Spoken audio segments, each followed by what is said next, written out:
ఒక గొప్ప కార్యక్రమంలో పాల్గొనే అవకాశం నాకు మా అన్న పెద్దలు దామోదర్ రెడ్డి గారి ద్వారా లభించడం సంతోషదాయకం.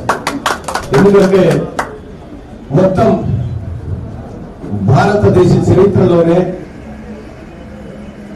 ఒక చారిత్రాత్మకమైనటువంటి నిర్ణయం రైతుల రుణాలు మాఫీ అనేది ఇవాళ కాంగ్రెస్ పార్టీ ప్రజాప్రభుత్వం చేస్తున్నారు. మొన్న నేను ఒక చోట పేపర్లో వార్తలు చూసిన, 2 రకాల వార్తలు చూసిన. ఒకటి తల్లి శవం కాడ పంచాయతీ, తల్లికున్న ఆస్తుల విషయంలో పంచాయతీ జరుగుతూ ఉంది. అక్కడ నాకు కావాలని బిడ్డలు, నాకు కావాలని కొడుకులు తల్లి శవాన్ని ఆడేసి కూడా అక్కడ వెళ్ళిపోయారు. తల్లి దగ్గర ఉన్న ఆస్తి కోసం ఆ పంచాయతీ. ఇంకొక చోట తల్లి చనిపోతే తల్లి తండ్రి చేసినటువంటి అప్పులు ఎవరు తీర్చాలి, కనీసం సాగు కూడా వాడేటువంటి కొడుకులు. ఈ 2 వార్తలు చూసాం.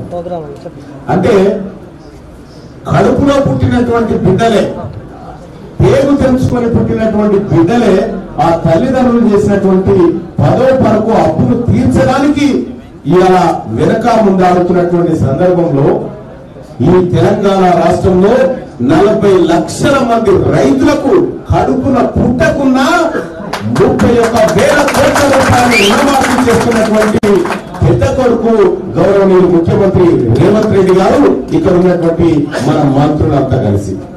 సోదరులారా,